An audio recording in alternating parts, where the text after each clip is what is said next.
남편과 사별한 미모의 호주 여성이 고향인 호주로 몰래 도망와서 아버지에게 한국으로 다시 돌아가지 않고 여기에서 다시 살겠다고 합니다. 그때 아버지는 꿈에서 반기지 않고 정색을 하며 말하는데요. 과연 이 외국인 가족에게는 어떤 일이 있었길래 이렇게 싸늘한 대화가 오고 가는 걸까요? 안녕하세요. 호주 출신 조지아라고 합니다. 우리는 인생을 살아가면서 때때로 힘든 순간을 맞이하곤 해요. 수많은 좌절을 극복하기 위해서는 주변 사람들의 위로와 격려를 받기도 하고요. 그런 의미에서 저희 20대는 불행의 연속이었죠. 가장 사랑하는 부모님을 잃었거든요. 저희 부모님께서는 두 분 다 소방관으로 일을 하셨어요. 지역신문에 날 정도로 큰 화제를 진압한 부모님께서는 인터뷰를 할 만큼 유명하기도 했고요.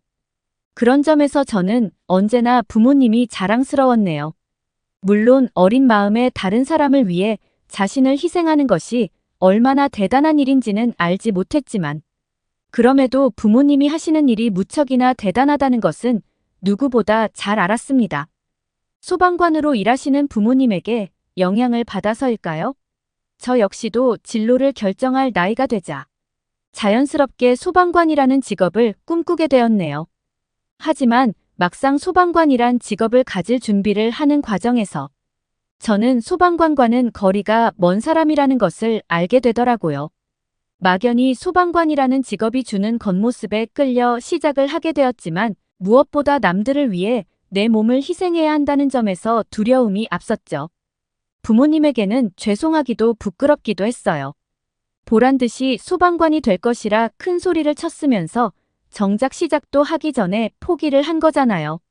자신이 꿈꾸던 꿈과 멀어질 때면 사람들은 큰 상실감에 빠진다고 하지만 저의 경우에는 전혀 그러지 않았어요. 제가 실패를 하더라도 부모님께서 이해해 주실 거라는 확신이 있었으니까요. 그러나 제가 부모님에게 응석을 부릴 날은 두 번 다시 찾아오지 않았네요. 동료분들에게 부모님이 화재 현장에서 눈을 감으셨다는 이야기를 들었을 때는 실감이 나질 않았어요. 아무리 바쁜 일이 있더라도 아침만은 꼭 함께 해주시던 어머니와 아버지께서 금방이라도 현관문을 열고 집에 돌아오실 것만 같았거든요. 하지만 부모님의 장례를 치르고 홀로 집에 돌아오자 인정을 할 수밖에 없었습니다. 이제 두 번 다시는 부모님을 볼 수 없다는 사실을 말이에요. 뒤늦게 찾아온 부모님의 빈자리는 20대 초반이던 제가 감당하기에는 너무 벅차고 힘이 들더군요. 다시는 일어날 수 없을 정도로요.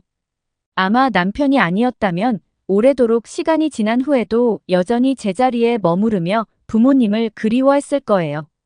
대학교 친구이던 남편은 제 소식을 듣자마자 집으로 달려와 위로를 해주었어요. 어디 그뿐인가요? 혹여 제가 끼니라도 걸을까? 매일 점심때면 저희 집 문을 두드리며 평소 제가 좋아하던 음식까지 손수 배달을 해주었죠. 꾸준히 곁에서 부담스럽지 않을 정도의 선을 지키며 보살펴주는 남편 덕분에 저는 서서히 몸을 짓누르던 상실감에서 벗어날 수 있게 되었어요.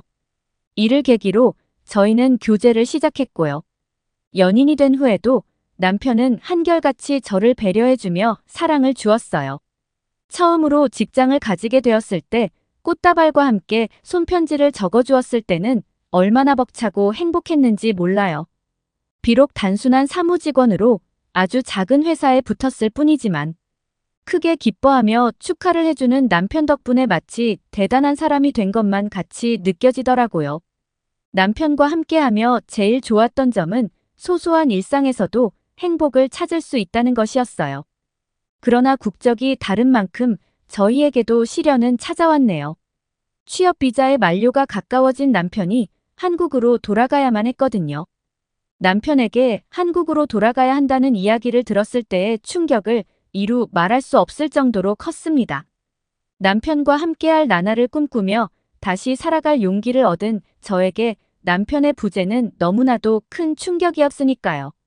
남편의 앞에서는 당당하게 있고 싶었지만 남편이 없는 호주에서 다시 혼자가 될지도 모른다고 생각하니 도저히 담담한 척을 할 수가 없겠더군요.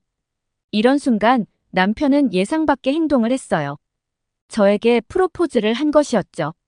같이 한국으로 가자고요. 저는 한치의 망설임 없이 남편과의 한국행을 선택했습니다. 이 이야기를 전해 들은 주변 사람들은 너무 무모한 결정이라며 한국행을 반대하기도 했어요. 인생의 가장 중요한 결정을 너무 철없이 결정했다면서요. 아마 주변 사람들은 부모님을 잃은 제가 외로움에 몸부림쳤기 때문에 결혼도 한국행도 충동적으로 결정했다고 여기는 모양이었어요. 물론 부모님이 돌아가신 후 외로움을 느낀 것도 한 번의 고민 없이 한국행을 선택한 것도 모두 맞았지만 여기서 가장 중요한 점은 제가 남편을 진심으로 사랑한다는 점이었습니다. 나고 자란 호주의 생활을 접으면서까지 한국에 가기로 결심을 한 것 역시도 남편과 함께 평생을 함께하고 싶었기 때문이었고요. 이후에는 한국에서의 생활을 위한 비자 발급과 이사 준비로 눈코 뜰 새 없이 바쁜 나날을 보냈어요. 그리고 대망의 한국으로 떠나는 날이 다가오고 비행기에 오르자 남편은 제 손을 꼭 잡으며 약속을 해오더군요. 자신을 믿고 한국행을 결정한 만큼 잘해주겠다면서요. 남편은 아무것도 모른 채 오직 자신만 믿고 한국으로 향하는 제가 무척이나 걱정된 모양이었지만 사실 저는 두려움보다는 기대감과 호기심으로 가득 차 있었습니다. 부모님의 사고를 잃은 후 호주에서의 생활은 혼자서 견딜 수 없을 정도로 힘들었던 터라 한국에서 새롭게 시작할 삶이 기대되는 것은 물론 설레기까지 했네요. 무엇보다 더 이상 남편과 헤어질 걱정 없이 함께 있을 수 있다는 것이 제일 마음에 들었죠. 게다가 한국은 전 세계적으로 제일 살기 좋은 나라도 뽑히기도 한 만큼 기대가 되기도 했고요. 그럼에도 굳이 걱정거리를 하나 꼽자면 그건 바로 시부모님에 관한 것이었어요. 다른 나라에 비해 한국은 유독 자신의 나라 사람들을 챙기는 민족애가 강하다 보니 외국인인 저를 안 좋게 볼 수도 있다고 생각했습니다. 예전부터 한국의 문화를 접하고 한국과 교류를 한 사람이었다면 그 부담감이 적을 수도 있었겠지만 부끄럽게도 저는 남편과 연애를 하면서도 한국의 문화에 대해서 깊이 생각해 본 적이 없었기 때문에 더욱 긴장이 될 수밖에 없더군요. 그러나 이런 걱정들은 시부모님을 뵙자마자 씻은 듯이 사라지게 되었네요. 제 사정을 들은 시어머니께서는 눈물까지 보이시며 저를 위로해 주셨거든요. 시아버지께서는 앞으로 자신들이 부모가 되어 줄 테니 아무 걱정하지 말라며 마음을 토닥여 주기까지 하셨고요. 온 가족들의 사랑과 관심 덕분에 저는 누구보다 더 한국 생활에 잘 적응할 수 있었답니다. 저와 마찬가지로 외국인 분들이라면 당연히 한국하면 가장 먼저 서울을 떠올리곤 하실 테지만 제가 지내게 된 춘천은 서울의 화려함과는 거리가 먼 곳이었어요. 호주에서 바리스타로 일하던 남편이 시부모님과 함께 춘천에서 카페를 차렸기 때문이었죠. 서울에서 멀리 떨어진 춘천에는 한국을 대표하는 경복궁과 같은 문화유적이나 남산타워 같은 화려한 볼거리들은 없었지만 저는 더없이 만족스러운 생활을 보냈습니다. 사람들이 넘쳐나는 호주에서의 생활에 지쳐있던 저에게 한적한 데다가 자연과 어우러진 춘천에서의 생활은 더할 나위가 없었죠. 특히나 가을만 되면 단풍이 빨갛게 물들어 있는 북한산의 전경은 그야말로 최고였어요. 원래 도심과 떨어진 곳들은 조용한 생활을 즐길 수 있는 장점이 있는 반면 편의시설이 잘 갖춰지지 않았다는 단점이 있잖아요. 호주만 하더라도 뉴욕이나 호주 같은 주요 도심 지역을 벗어난다면 제대로 된 편의시설을 기대하기는 힘들거든요. 간단한 마트를 한번 가려고 해도 차가 없다면 절대로 오갈 수가 없는 곳들도 많았고요. 그러나 한국은 달랐습니다. 제일 놀란 것은 주변에 마트가 없더라도 편의점을 비롯해 약국 같은 기본적인 생활에 필요한 시설들이 잘 갖추어져 있다는 것이었어요. 더불어 경찰차들은 늦은 시간에도 순찰을 돌았기에 밤에도 안심하고 밖으로 나갈 수 있었고요. 한국에서의 생활은 여러모로 기대 이상이더라고요. 한국의 편의시설이야 워낙 잘 갖추어졌다고 알려졌기에 예상은 하고 있었지만 제일 놀라운 것은 한국 사람들의 행동이었어요. 앞에서도 말했다시피 민족애가 강한 한국 사람들은 자국민이 아니라면 차별을 하거나 무시를 할 줄 알았지만 실상은 전혀 그러지 않더군요. 춘천로 이사 온 지 일주일이 되었을 때 일이었습니다. 시부모님과 남편은 카페 준비로 바빴기 때문에 처음으로 저 혼자서 외출을 하게 되었는데요. 남편이 몇 번이나 서울로 가는 방법을 설명해 줬음에도 워낙 길을 잘 찾지 못했기 때문에 버스 정류장마저도 찾지 못했는데요. 그때 제 또래로 보이는 여성분이 다가와 친절하게 버스 정류장이 있는 곳으로 안내를 해주시더라고요. 서울로 올라갔을 때도 한국인들의 친절은 계속되었습니다. 화장품 매장에서 원하는 제품을 찾지 못하고 도움을 청하자 직원은 원하던 제품을 찾아줄 뿐 아니라 타입별로 제품을 추천해주기까지 했네요. 직원의 도움 덕분에 제 피부에 알맞은 화장품을 찾을 수 있었죠. 춘천에서 서울까지의 거리는 대부분 1시간 반 정도로 적지 않은 시간이었지만 워낙 버스나 지하철의 시설이 잘 갖춰져 있는 덕분에 서울로 가는 길이 힘들다는 생각은 한 번도 든 적이 없었어요. 카페 준비에 메뉴 개발까지 눈코 뜰 새 없이 바쁠 텐데도 서울 구경을 하라며 배려해준 남편 덕분에 정말 원 없이 서울 구경을 하게 되었죠. 한국 전통의 미가 살아있는 북촌 한옥마을을 구경하는 것도 서울 한복판에 위치한 인사동에서 오래된 조각이나 회화 같은 예술품을 보는 것은 정말로 즐겁고 보람찬 시간이었어요. 그럼에도 한국어라고는 간단한 인사말밖에 하지 못하는 제가 카페 일을 돕겠다고 나선 이유는 갚지도 못할 만큼 분에 넘치는 사랑을 주는 남편과 시부모님에게 조금이나마 보답을 하고 싶어서였네요. 저희 부부가 사는 아파트의 위층에 거주하시는 시어머니께서는 매번 남편과 제가 먹을 반찬을 해주셨으니까요. 제가 독한 감기에 걸렸을 때는 바쁜 남편을 대신해 병간호를 해주시면서 옆에 있어주시기도 했죠. 가장 아픈 순간 매 끼니 때마다 따뜻한 죽과 약을 챙겨주시는 시어머니와 늦은 밤 귀가할 때면 걱정이 된다며 매번 차를 끌고 데리러 와주시는 시아버지의 곁에 있자니 행복하다는 생각이 저절로 들더군요. 부모님이 돌아가신 후 다시는 느끼지 못할 줄 알았던 부모님의 사랑과 정성을 머나먼 한국에 계신 시부모님을 통해 받을 거라고는 정말 상상도 못했거든요. 진심으로 이어진 가족애를 느꼈다고나 할까요? 그렇기 때문에 더더욱 카페 일을 돕고 싶었습니다. 넘치는 사랑을 받았다면 어떠한 형태라도 보답하고 싶은 건 당연한 일이니까요. 그래서 계속해서 사랑하는 남편과 시부모님을 뒤로한 채 카페의 일을 돕게 되었고요. 카페 일을 시작할 때만 하더라도 이제 막 한국어를 배우던 시기였기에 제가 할 수 있는 일은 테이블 정리와 청소 정도였는데요. 다른 나라의 언어를 배우는데 가장 좋은 방법은 경험이라는 말처럼 저 역시도 카페에 일을 하며 한국어 실력이 정말 쑥쑥 늘게 되더군요. 웬만한 한국어를 할 수 있게 된 저는 3달 만에 포스기를 잡고 손님들을 상대할 수 있게 되었죠. 곧이어 포수인은 제 처지가 되기도 했어요.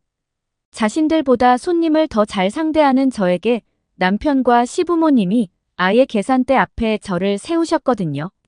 어느덧 한국에 온 지 4년이란 시간이 흐르고 한국에서 지낸 시간이 길어짐에 따라 뾰족했던 주변인들의 시선도 차츰차츰 변해가더라고요.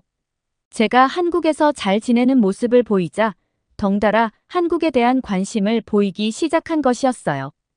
한국이 얼마나 살기 좋은 곳이기에 그렇게 적응을 잘하게 되었냐면서요. 남편과 함께 운영하는 카페의 인기가 높아짐에 따라 저희 부부는 새로운 계획을 세우기도 했어요. 남편과 저를 반반 닮은 예쁜 아이를 갖는 건 말이에요. 남편이나 저 같은 경우에는 워낙 아이를 좋아하다 보니 마음 같아서는 결혼을 하자마자 아이를 가지고 싶었지만 사업이라는 것이 잘 될 때보다 안 될 때를 더 대비해야 했기에 그동안은 어쩔 수 없이 이사 계획을 미룰 수밖에 없었네요. 아무래도 아이를 키우기 위해서는 부모로서 자식을 사랑하는 마음도 너무나 중요하겠지만 기본적으로 경제적 안정이 필요하니까요. 카페 일이 끝나고 자기 전 침대에 누워있을 때면 남편과는 종종 이세에 관한 상상을 하며 웃음꽃을 피우기도 했어요. 그러다 보면 하루빨리 아이가 찾아왔으면 좋겠다고 간절히 바라기도 했고요. 하지만 부모님을 잃은 것만으로는 부족했던 걸까요? 남편을 쏙 빼닮은 이세가 찾아오기는커녕 하늘은 오히려 저에게서 가장 소중한 남편을 뺏어가 버렸네요. 평소 남편에게 지병이 있었다면 마음의 준비를 하거나 대비를 했겠지만 너무나 마음 아프게도 남편은 교통사고로 인해 한순간에 하늘나라로 가버리더군요. 그것도 음주운전 차량과의 사고로요. 남편의 장례식에 대한 기억은 사실 잘 나질 않아요. 울다 지쳐 계속해서 실신하기만 했거든요. 남편의 장례식이 끝난 뒤 시부모님과 저는 서로 얼굴만 봐도 오열을 하며 남편을 그리워하곤 했습니다. 그럼에도 다시 잘 살기 위해 악착같이 카페 운영을 하며 억지로라도 일상생활을 하기 위해 노력했고요. 남편이라면 분명 자신이 없이도 잘 살길 바랐을 테니까요. 그런데 남편이 떠난 지 3달이 되어갈 때쯤 시부모님께서는 저를 시댁으로 불러내 돈을 건네주시더군요. 한국의 지폐가 아닌 달러로 말이에요. 의아의 혜자 시아버지께서는 모든 준비가 끝났으니 호주로 돌아가라며 단호하게 이야기를 하셨고요. 가슴이 쿵 내려앉는 느낌이었습니다. 시부모님께서 저를 시카고로 쫓아내실 거라는 생각도 못했으니까요. 계속 시부모님 곁에 있고 싶다 울며 불며 사정을 해보았지만 시부모님께서는 마음을 굳게 먹으셨는지 단호한 태도로 일관하시더라고요. 나중에는 아예 문을 열어주지 않기도 하셨고요. 인정하고 싶지는 않았지만 깨닫게 되었죠. 시부모님께서 저를 밀어내고 있다고요. 결국 저는 시부모님의 권유로 다시 호주로 돌아오게 되었는데요. 시부모님께서 충분한 자금을 지원해 주셨음에도 호주에서의 생활은 고달프기만 했네요. 남편의 부재로 힘든 와중 가장 믿고 의지했던 시부모님에게 버림받은 거나 마찬가지니까요. 동시에 거리에 넘쳐나는 노숙자들을 볼 때면 저절로 한숨이 나오기도 했어요. 한국에서 누리던 깔끔하고 쾌적한 거리가 얼마나 대단했는지 역으로 체감을 느끼기도 했고요. 화장실을 다녀오는 사이 카페 창가에 올려놓은 가방을 통째로 도둑 맞았을 때는 또 어찌나 서럽던지 말도 못할 정도였습니다. 시부모님께서는 재혼을 할 때까지 자금을 지원해준다고 하셨지만 어쩌면 평생 하지 못할 재혼을 바라면서 시부모님에게 경제적으로 지원을 받는 것은 있을 수 없는 일이었어요. 그래서 이력서를 뿌리며 취업 준비를 하게 된 것이고요. 그러나 짧은 사무직 경험밖에 없는 제가 호주에서 마땅한 일자리를 구할 방법은 없었네요. 엎친 데 덮친 격으로 아프기까지 하더군요. 한국이었다면 구급차를 불러 응급실에 가거나 가까운 편의점에서 약을 사 먹을 수도 있었겠지만 병원비가 상상 이상인 호주에서 응급실에 가는 것은 절대 할 수 없었어요. 그렇다고 이미 영업이 끝난 약국에서 약을 타 먹을 수도 없었고요. 처음에는 혼자 참아보려고 하기도 했지만 복통은 점점 심해져만 갔고 떠오르는 사람은 시부모님밖에 없었기에 어쩔 수 없이 전화를 걸 수밖에 없었죠. 시부모님께서 전화를 받으시자마자 저는 펑펑 울며 한국으로 돌아가고 싶다고 빌었어요. 제 이야기를 들은 시부모님께서는 깜짝 놀라시며 비행기 표를 끊어줄 테니 내일이라도 당장 한국으로 오라고 말씀을 하셨습니다. 신기하게도 한국으로 돌아갈 수 있다고 생각하는 순간 하루 종일 저를 괴롭히던 복통은 씻은 듯이 사라지더군요. 공항에 도착해 시부모님의 얼굴을 보는 순간 저는 팔을 벌리며 두 분의 품에 안겨 눈물 콧물을 짜내었어요. 제발 내쫓지 말아달라 시부모님에게 애원을 하기도 했고요. 그러자 시부모님께서는 크게 당황하셨습니다. 알고 보니 시부모님께서는 남편도 없이 한국에 지내는 것보다 고향인 호주로 돌아가는 편이 저에게 더 좋다고 생각하신 모양이더군요. 재혼을 위해서도 호주가 더 낫다고 여기셨고요. 시부모님께서는 자신들의 생각에 앞서 상처를 줬다며 사과를 하셨는데요. 저는 한국에 돌아와 다시 시부모님과 지낼 수 있다는 사실만으로도 안도가 되었네요. 그 후 저는 시부모님과 같이 카페를 운영하며 지내게 되었습니다. 남편이 떠난 지 꼬박 2년이란 시간이 흐르고 그 사이 시어머니께서는 계속 재혼을 권유하기도 하지만 아직은 남편 이외의 남자에게는 그 어떤 관심도 가질 않더라고요. 소주가 나고 자란 고향이라면 한국은 제가 살아 숨 쉴 수 있게 해준 마음의 고향과도 같은 존재예요. 이렇게 좋은 곳에서 소중한 시부모님과 함께할 기회를 준 남편에게는 언제나 감사할 따름입니다. 비록 더 이상 남편이 제 곁에 없기는 하지만 저는 아마도 한국에 사는 평생 동안 남편을 그리워할 것만 같아요. 가장 행복했던 시간은 남편과 함께 했을 때니까요. 이곳은 영국의 한 가정집입니다.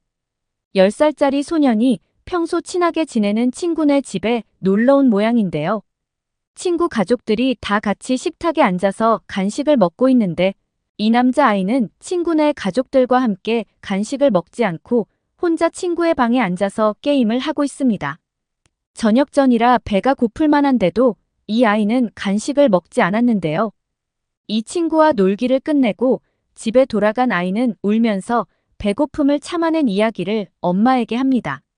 속상해하는 아이에게 뭐라 하지도 못하고 혼자 분통이 터진 엄마. 하지만 1년 뒤 영국 엄마는 한국에서 똑같은 일을 겪었는데요.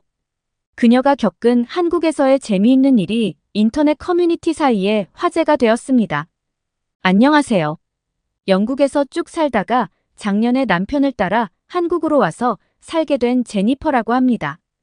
영국은 날씨 변화가 거의 없어요. 좋으면 좋고 싫으면 싫을 수 있죠. 변화가 없다 보니 사실 영국은 우울증 환자가 다른 나라보다 많은 편이에요.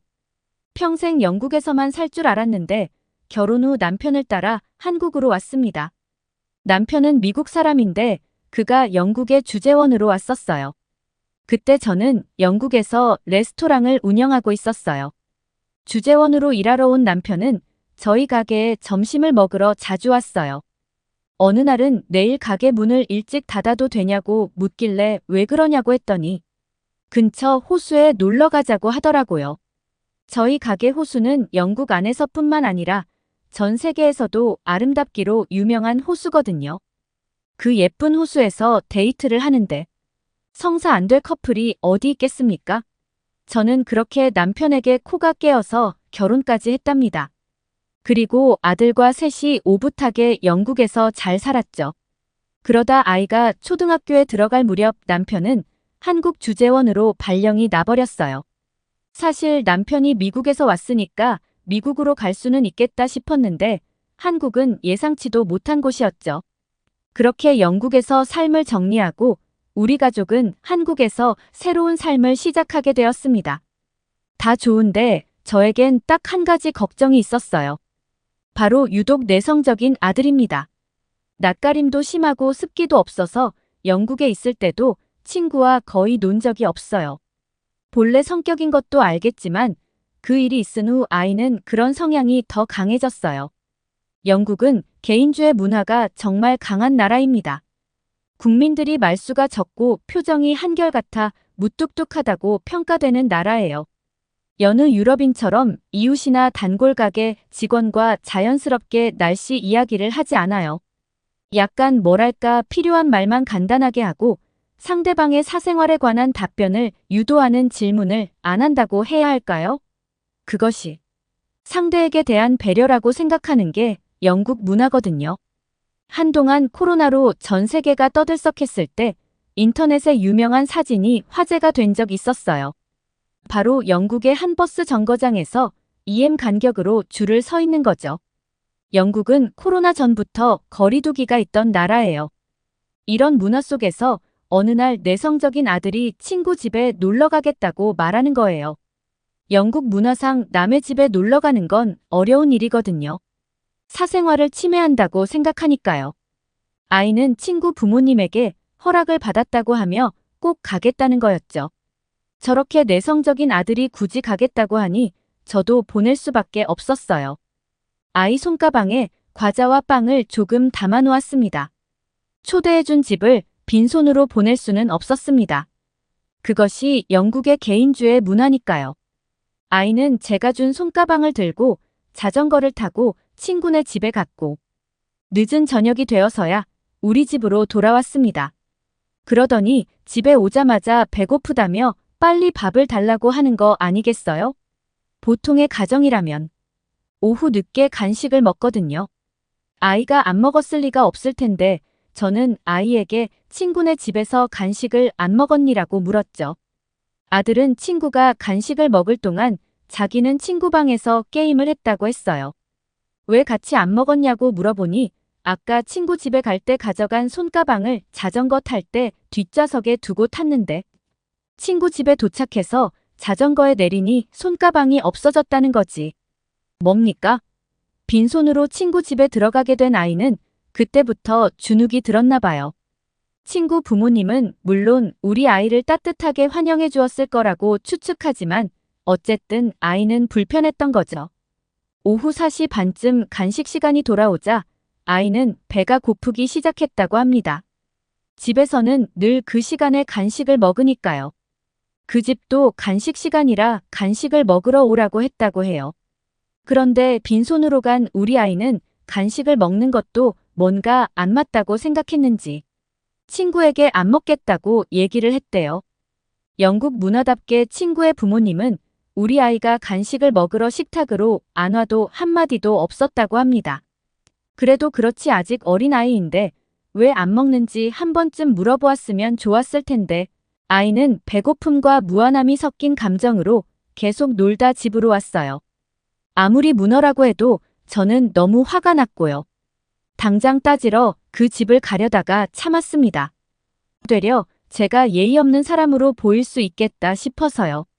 너무 속상했습니다. 저의 그런 모습을 보고 아들은 그 이후부터 친구네 집으로 놀러 간 적이 없었습니다. 네, 맞아요.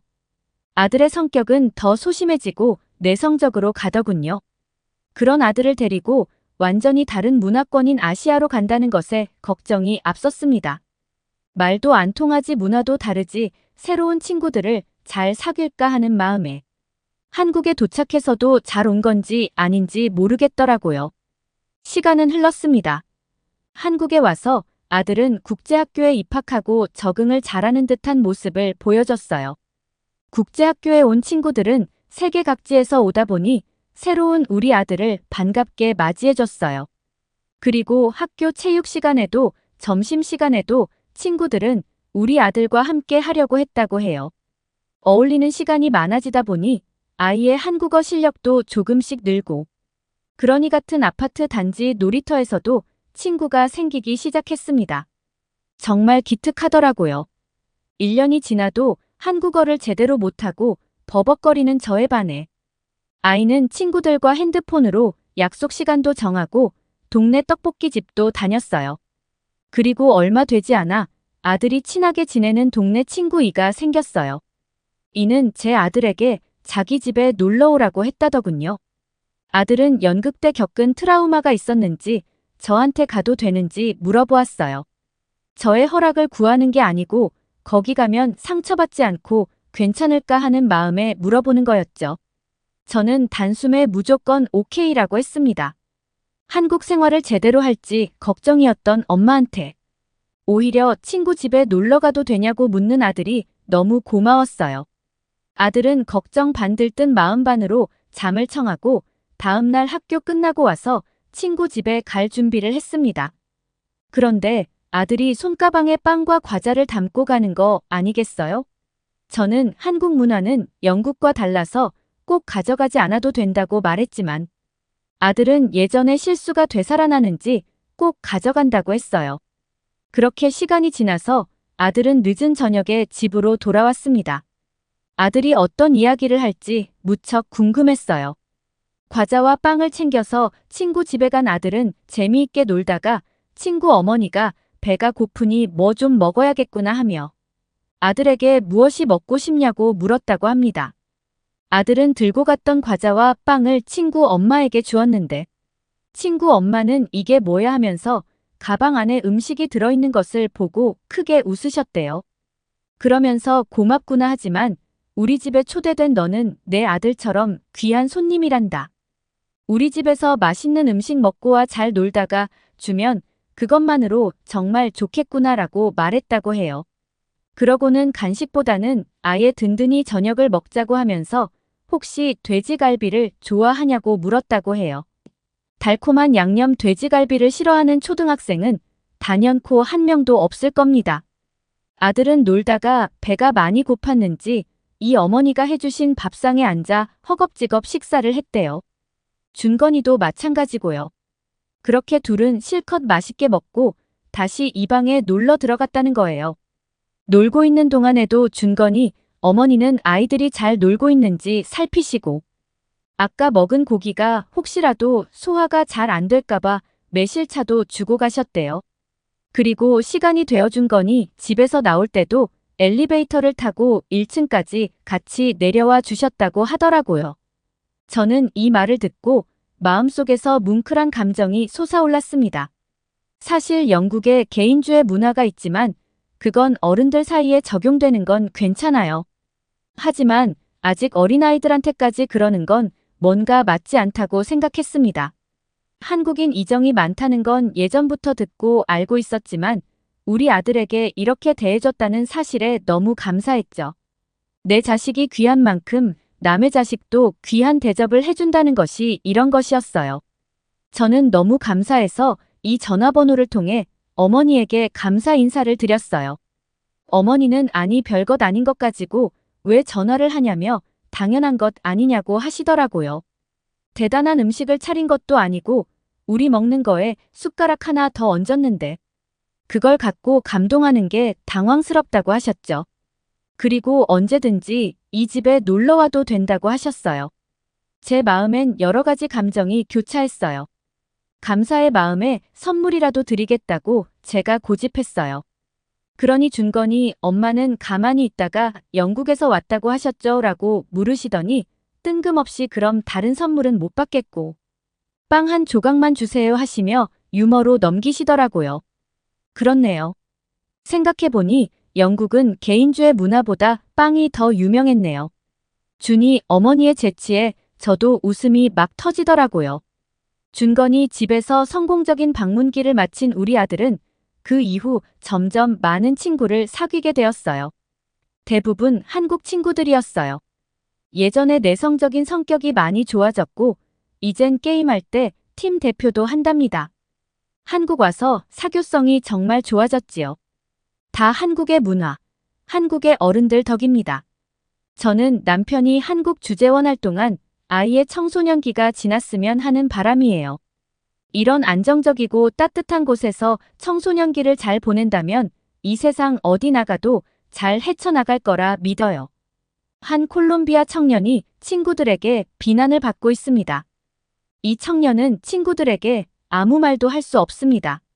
도대체 무엇 때문에 이런 말을 듣고만 있었던 걸까요?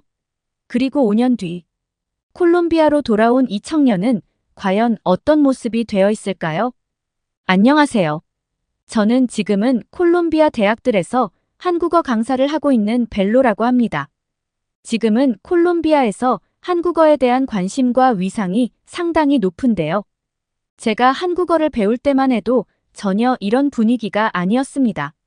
그리고 제가 이 자리에 오기까지 가족과 친구들은 많은 우려를, 저를 시샘하는 사람들은 일종의 조롱까지 했었습니다. 하지만 지금은 그런 우려를 다 불식시키고 오히려 당시에 한국어를 배우겠다고 선택한 일이 제 인생에 가장 중요하고 잘했던 선택이었다는 걸 모두들 알고 있죠.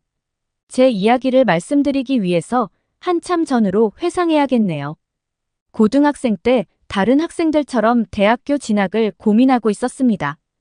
콜롬비아에서는 외국어 하나쯤 잘할 줄 알면 무역회사에 취직하기 너무나 용이한 환경이었습니다. 물론 다양한 진로가 있지만 6천만 인구를 가진 콜롬비아는 다양한 국가에서 다양한 물건들을 수입해서 사용하고 있기 때문에 무역 규모가 큽니다. 외국어를 유창하게 한다면 그 사람들에 대한 구직 수요는 충분하거든요. 사실 외국어를 하나 전공하겠다는 의지는 확고했지만 아시아 언어 중에 하나를 배워야겠다는 진로만 정해둔 상태였습니다. 당시의 대세는 중국어였습니다.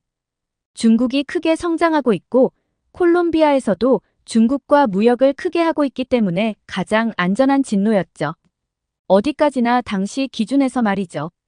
나라가 크다는 이유로, 무역을 많이 한다는 이유로 부모님 포함. 학교에서도 중국어가 아니면 외국어를 왜 배우냐 하는 분위기였죠. 자연스럽게 중국어 전공으로 대학에 진학했습니다. 2학기를 보낸 후 교환학생 자격으로 중국 대학에 유학을 갔습니다. 성적이 우수한 순서로 교환학생 자격이 주어졌는데 제가 운 좋게 커트라인에 올라갔죠. 지금 돌이켜보니 그때 교환학생 자격이 없었다면 제 인생이 많이 달라졌을 것 같습니다. 중국에서의 6개월간 학교 생활이 저에게 아주 큰 변환점이 되는 시점이었거든요. 솔직히 중국 유학 생활에 잘 적응하지 못했습니다. 그나저나 썰었고 음식도 안 맞았고요. 또 중국 사람들을 많이 만나보면서이 사람들과 내가 업무를 같이 할 수 있을까 하는 의문도 들었던 게 사실이죠. 같이 콜롬비아에서 교환 학생으로 온 다른 9명의 학생들은 나름대로 잘 지내는 것 같았지만 저는 결국 그렇지 못했습니다. 솔직히 중국이라는 나라를 전혀 모르고 선택한 전공이었고 게다가 이렇게 직접 와서 겪어보니 제가 무역일을 잘 알 수 있을까 하는 의문도 들었던 게 사실입니다.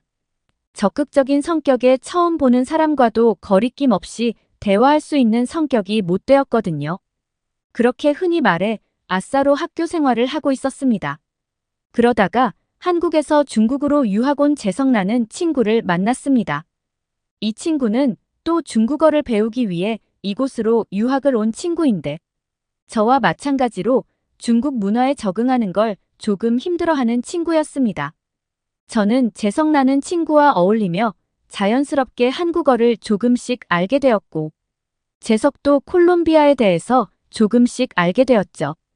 재호는 콜롬비아어를 저와 어울릴 때 사용하려고 몇 가지 배우곤 했지만 저는 재석한테 한국어를 배우면서 아주 커다란 흥미를 느끼기 시작했습니다. 그렇게 중국으로 유학 온 지 6개월이 된 시점 저는 큰 결심을 합니다. 중국어를 배울 때 느끼지 못했던 흥미라는 걸 한국어를 통해서 느낄 수 있었습니다. 솔직히 지금까지도 왜 한국어에 흥미를 느꼈는지는 모르겠습니다만 저는 당시 제 감정에 솔직했고 부모님께 학교를 자퇴하고 한국으로 가서 한국어를 배우겠다고 선언을 했습니다. 집에서는 난리가 났죠. 동네 친구들도 뭐 하는 짓이냐며 수시로 전화를 했습니다. 부모님과 친구들은 전화통이 불이 나도록 전화를 해서 잠시 유학하고 당장 이탈리아로 돌아오라는 얘기뿐이었죠. 기껏 노력해서 따낸 교환 학생 자격을 걷어차고 하루아침에 자퇴한다고 하니 후폭풍이 엄청났던 것이죠. 그리고 콜롬비아 학교에서는 그럴 거면 교환 학생을 왜 가지고 간 것이냐며 아쉽게 교환 학생을 가지 못했던 다른 학생들은 저에 대한 좋지 않은 이야기들을 하고 다녔죠. 예상하지 못했던 반은 아니지만 거센 반응 때문에 잠시 망설여지기도 했습니다. 하지만 저는 중국어를 더 배워봤자 의미도 없을 것 같고 흥미도 없는 공부를 했으니 새로운 도전을 하겠다고 결심을 끝낸 상태였죠.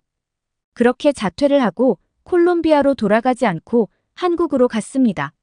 사실 가족들과 친구들이 설득하기 위한 전화가 오는 그때 이미 자퇴를 완료해버린 상태였습니다.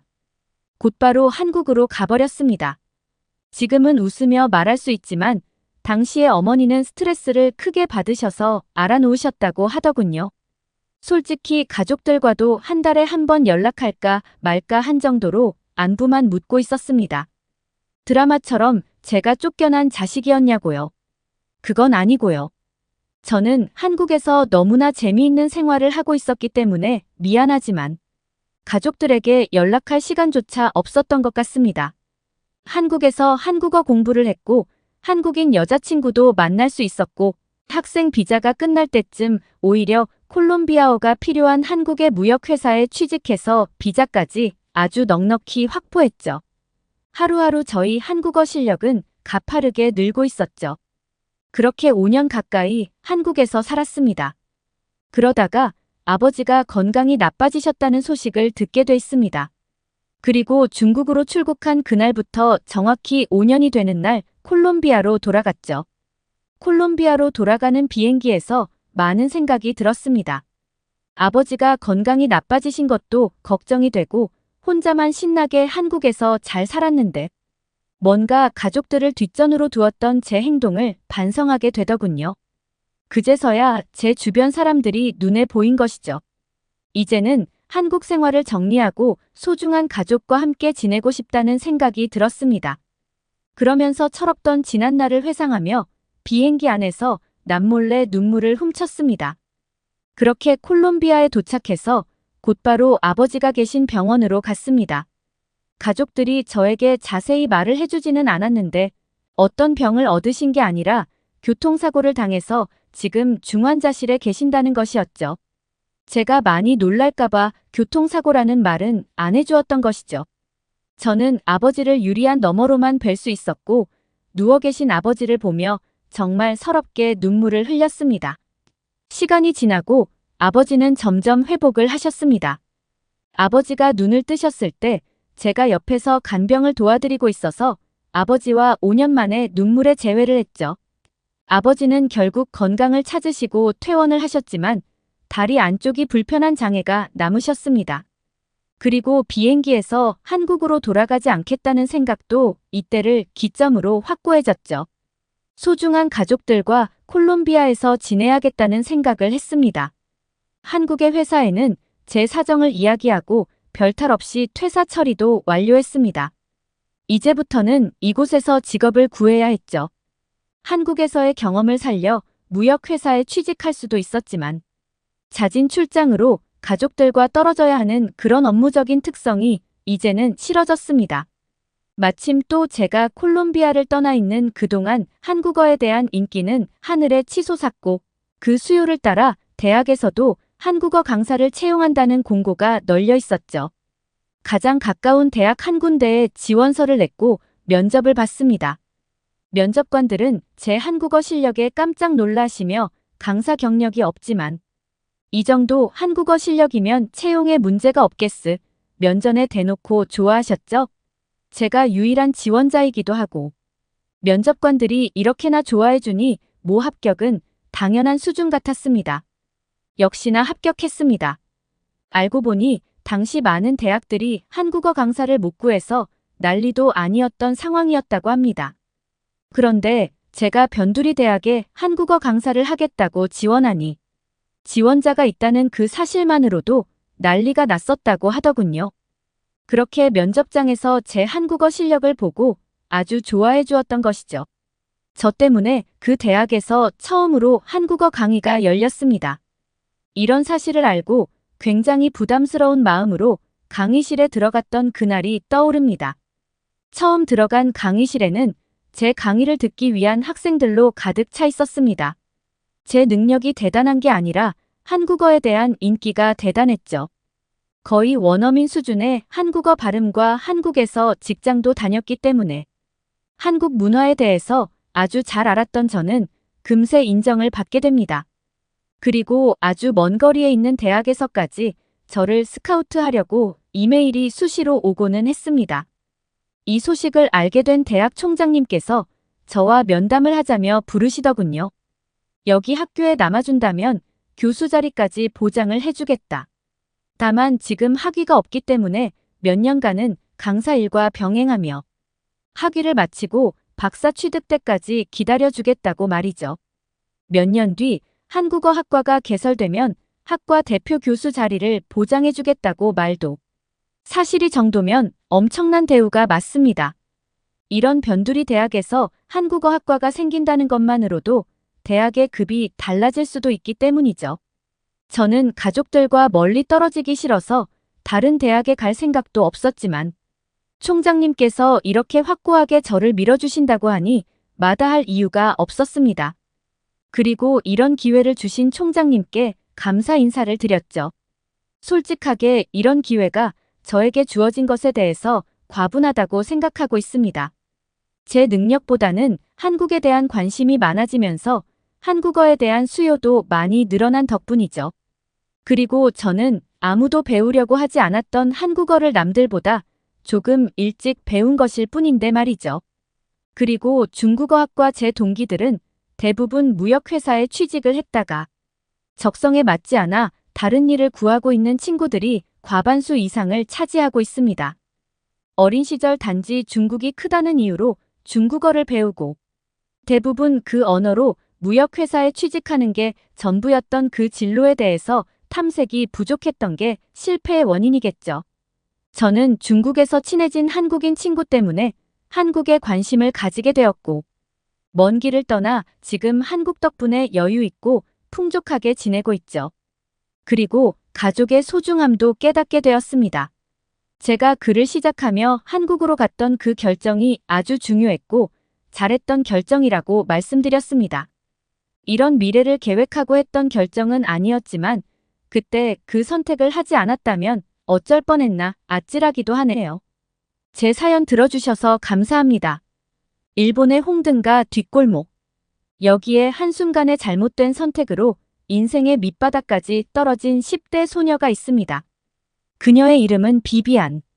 그저 좀 더 나은 삶을 원해 일본까지 건너온 그녀의 인생은 꼬여버렸고 모든 걸 자포자기한 채 힘겹게 하루하루를 살아가고 있습니다.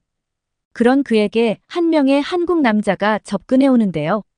늘 그렇듯 그도 별다를 바 없이 자신의 몸을 탐하는 남자일 거라 여겼던 비앙타 망설임 없이 그의 침대로 끼어들고 유혹합니다. 하지만 이 남자 지금까지 만난 남자들과는 무언가 다릅니다. 비비안은 이때만 해도 몰랐습니다. 이 남자와의 만남이 자신의 인생을 바꿔놓을 것이라는 걸요. 과연 그녀에겐 어떤 일이 있었던 것일까요? 안녕하세요. 저는 일본에서 살고 있는 루마니아 출신 비비안라고 합니다. 저의 이름은 원래 비비안이 아니지만 오늘 이 충격적인 이야기를 하기 위해서는 저의 신상을 보호하는 게 나을 것 같아 가명을 쓰기로 했습니다. 현재 저는 한 남자의 아내이자 두 아이의 엄마지만 남들에게는 안 좋게 보일 수 있는 과거를 가지고 있습니다.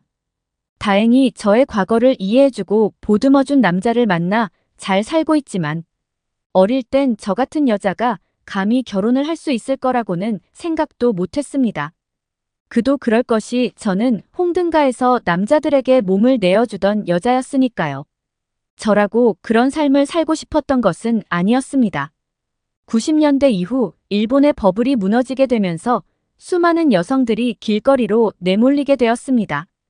그 당시 젊은 10대 소녀나 20대의 젊은 여자들은 적은 돈만 받고 잠자리를 해주거나 때로는 잘 꽃과 저녁 식사만 제공해주면 몸을 내어줄 정도였죠. 그런 시기에 태어난 저 같은 여자아이들의 운명은 뻔했습니다. 아버지는 지나친 과로 때문에 세상을 떠났고 어머니는 저와 외할머니를 먹여 살리기 위해 밖에 나가서 일을 했습니다. 엄마는 항상 아침이 되고 나서야 술에 잔뜩 취한 채 집에 들어왔고 늘 항상 노출이 심한 옷차림을 하고 있었습니다. 부모로부터 제대로 된 사랑을 받지 못하고 자란 저는 애정 결핍에 시달렸습니다. 15살 때 만난 제 남자친구는 그런 저에게 구원자나 다름없었습니다. 나이는 저보다 2배나 많았지만 배고파하는 저에게 먹을 것을 주고 부모나 할머니보다도 친절하게 대해주는 남자였습니다. 저는 이 남자와 미래를 약속했고 남자는 저에게 일본으로 떠나자고 이야기했어요. 루마니아보다 훨씬 살기 좋을 뿐 아니라 임금도 훨씬 높기 때문에 집에 있는 가족들에게 돈을 보내드리면 어머니도 더 이상 밤일을 하지 않으셔도 된다고 저를 유혹했죠. 철이 없던 저는 가족에게 편지 한 장을 남긴 채 이 남자에게 제 모든 것을 맡기고 일본으로 떠났습니다. 남자친구와 일본에 미립국한 저는 당연히 남자친구와 함께 공장 같은 곳에 들어가 일을 열심히 하면서 돈을 모으고 함께 가정을 꾸리며 살 줄 알았어요. 하지만 일본 국경을 넘는 순간 제 남자친구는 돌변했습니다. 저의 신분증과 여권을 뺏은 남자친구는 이제부터 내가 돈을 열심히 벌어와야 한다면서 절대 도망칠 생각을 하지 말라고 했습니다. 남친이 저를 끌고 간 곳에는 수많은 여자들이 속옷 차림으로 훌쩍이거나 넋이 나간 표정으로 앉아 있었어요. 몇몇 여자들의 얼굴에 멍이 든 흔적이 있기도 했습니다. 저는 무언가 잘못되었다는 것을 느끼고 도망치려고 했지만 남친과 다른 남자들에게 잡혀 두들겨 맞았습니다. 저는 살기 위해 모르는 남자들에게 몸을 내어줘야 했고 결국 그렇게 제 인생은 밑바닥으로 전락하고 말았죠. 일본은 몸을 파는 것이 암암리에 허용된 나라입니다. 그래서 성산업에 종사하는 외국인 여성이 많죠. 자발적으로 돈을 벌기 위해 온 여자들도 있었지만 저처럼 강제로 끌려온 여자들도 있었습니다. 대부분 강제로 끌려온 여자들은 나이가 어렸어요. 아무리 몸을 파는 것이 합법화되어 있는 국가라도 해도 미성년자를 허용하는 곳은 존재하지 않거든요. 하지만 저같이 어리고 남자 경험이 적은 여자들을 원하는 남자 손님들이 있었고 이들의 수요를 충족시키기 위해 포즈들은 위험한 짓을 저지르기 시작했죠. 순진한 여자 아이들에게 돈을 많이 벌 수 있는 일자리를 알선해 준다는 말이나 남자친구 행세를 하며 외국으로 떠나자는 말로 유혹해서 데려와 몹쓸 짓을 저질렀습니다. 빠져나갈 구멍이 전혀 없는 턱턱 막히는 현실 속에서 저는 하루하루 시들어가고 있었습니다. 여느 때와 같은 밤거리 저는 변태적인 행위를 요구하는 손님을 거부하며 뛰쳐나갔고 포주에게 머리채를 잡혀 맞기 시작했습니다. 점점 정신이 아득해지는 것을 느꼈을 때 갑자기 주먹질이 멈춘 것이 느껴졌습니다. 몸을 한참 웅크리고 있던 저는 의아해서 고개를 들었습니다. 알고 보니 주먹질이 멈춘 것이 아니라 어떤 남자가 저의 앞을 막아선 것이었습니다. 포주는 소리를 고래고래 지르며 당장 비켜서라고 말했지만 남자는 저의 손을 잡더니 뛰라고 소리쳤어요. 얼떨결에 남자의 손을 잡고 뛰게 된 저는 열심히 다른 박질을 했습니다. 남자는 힐끗 뒤를 돌아보더니 손을 쳐서 한껏 쌓아진 상자를 무너뜨렸습니다. 상자 더미 때문에 포주가 쓰러진 틈을 타 저희는 더 멀리 도망갔습니다. 더 이상 달릴 수 없을 것 같다는 생각이 들었을 때 남자는 이제 멈춰도 된다고 이야기했습니다. 이 나라의 난생 처음으로 보는 밝고 건전한 분위기의 거리. 그 한가운데에 있는 남자의 얼굴도 눈에 들어왔습니다. 아까는 경황이 없어서 인식하지 못했는데 지금 보니까 동양인 남자더군요. 남자는 포주에게 뭐라고 설명을 시작했지만 저는 무슨 말인지 알아들을 수 없었어요. 일본어는 손님들로부터 배운 짧은 문장 정도만 알아듣는 수준이었기 때문에 이렇게 긴 대화는 어려웠습니다. 남자는 난처한 기색을 보이더니 영어로 저에게 어디서 왔냐고 물었습니다. 저는 루마니아에서 왔다고 했고 서툰 문장으로 영어도 별로 능숙하지 못하다고 말했습니다. 남자는 짧은 문장이나 단어로 쉽게 설명하기 시작했고 저를 병원에 데려갈 것이라고 말했습니다. 그 말을 들은 저는 기겁하며 안 된다고 말했습니다. 병원이면 분명 신분을 확인할 텐데 만약 불법 체류 중인 걸 들킨다면 저는 당장 본국으로 추방될 터였습니다. 비참한 꼴로 추방되어 돌아온 저를 보면 부모님과 할머니가 뭐라고 할지 저는 너무 두려웠습니다. 분명 제가 몸을 판 사실도 알게 될 것 같았어요. 저는 남자한테 절대 병원에 갈 수 없다고 의사를 전달했고 의아한 표정으로 쳐다봤지만 다행히 저의 의견을 받아주었습니다. 남자는 소매점에서 응급처치 키트를 구매한 뒤 저를 호텔로 데려가 정성껏 처치해줬습니다. 그 호텔은 남자가 묻고 있는 것 같았습니다. 처치를 끝낸 후 남자가 머뭇거리는 표정으로 침대를 바라보는군요. 저는 남자의 표정을 보고 이 남자가 저에게 바라는 것이 있다는 것을 눈치챘습니다. 저는 역시 아무 이유 없이 나를 구해준 게 아니었구나 싶은 생각에 실망스러웠지만 그래도 구해준 보답을 해야겠다는 생각에 침대로 가서 옷을 벗기 시작했습니다. 그러나 남자는 제가 상의 단추를 풀기 시작하자 기겁을 하면서 뭐 하는 거냐고 막아섰습니다. 남자는 제가 알아들을 수 있도록 쉬운 영어로 천천히 자기 여기 안 있을 거고 아침에 오겠다고 말했습니다. 그리고 어디 나가면 안 된다는 경고와 함께 잘 자라는 인사를 하며 빠져나갔습니다. 저는 남자가 저에게 손대지 않았다는 사실에 무척 놀랐습니다. 저는 오랜만에 정말 편안하고 걱정 없는 마음으로 잠자리에 들 수 있었습니다. 여자 혼자 호텔방에서 자는데도 하나도 무섭지 않았어요. 저한테 무슨 일이 생기면 금방이라도 남자가 방문을 열고 도와줄 것 같았거든요. 방 안에서 풍기는 맛있는 냄새에 눈을 뜨자 남자는 이미 돌아와 있었습니다. 호텔에서 식사를 시킨 건지 남자가 저에게 이리 와서 먹으라고 하더군요. 눈을 비비고 제가 어디 갔다 왔냐고 물어보자 남자는 24시 카페에 있었다고 말했습니다. 잠을 자지 못한 탓에 남자는 조금 피곤해 보였습니다. 저는 남자가 시켜준 식사 서비스를 먹으며 그의 질문에 대답했습니다. 간혹 제가 무슨 말인지 못 알아듣자 남자는 노트북을 가져와 웹사이트 번역기를 이용해 영어를 루마니아어로 번역해주곤 했습니다. 저도 그 남자에게 궁금한 점을 몇 가지를 물어봤는데 그는 한국이라는 나라에서 온 정수라는 동양인이었습니다. 그는 일 때문에 일본에 자주 왔다 갔다 한다고 말했었고 몇 년간 유학 생활도 했었다고 합니다. 고민거리 때문에 생각에 잠겨 정처 없이 걷다가 실수로 홍등가로 들어와 버렸는데 지금 생각해보면 실수가 아니라 저를 구할 운명이라 그런 것 같다고 이야기했죠. 그렇게 저와 함께 이야기를 나누던 남자는 제 답변을 들을 때마다 점점 경악스러운 표정으로 변했습니다. 역시 그도 몸을 파는 내가 안 좋게 보이는 걸까요? 이 남자가 저를 경멸의 호텔에서 내쫓으면 어쩌나 하는 걱정이 들었습니다. 다행히도 남자는 저를 경멸하기보단 저를 데려온 전남친이자 포주를 더 욕했습니다. 그는 제가 어른들로부터 보호받아야 하기 때문에 여성 쉼터에 데려갈 것이라는 말을 했습니다. 그곳에는 가족 혹은 범죄자로부터 저같이 몹쓸 짓을 당한 여자들이 쉬고 있는 공간이라고 말했습니다. 거주 과정이 없는 불법 체류자 여성들 또한 머물 수 있는 공간이었기 때문에 추방될 걱정도 없다고 말했어요. 그 남자로부터 벗어나고 싶지 않아 내가 너를 구해줄 테니 한 번만 믿어줘. 선량하고 믿음직한 그의 눈빛은 신뢰가 갔어요.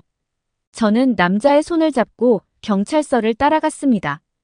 처음에는 굳은 표정의 남자들이 저를 둘러싸서 무서웠는데 나중에는 중년의 푸근한 표정의 여성분이 저에게 다가와 이것저것 물어보더군요. 저는 제가 어떻게 일본에 오게 됐는지 자초지종을 설명했고 저를 착취한 남자들의 인상착의와 이름 등을 말했습니다. 그 뒤 한 달 뒤 호주 일당이 체포되면서 재판이 벌어지기 시작했고 저는 그동안 인신매매 여성들을 보호하는 비영리 단체의 여성 쉼터에 머물렀습니다.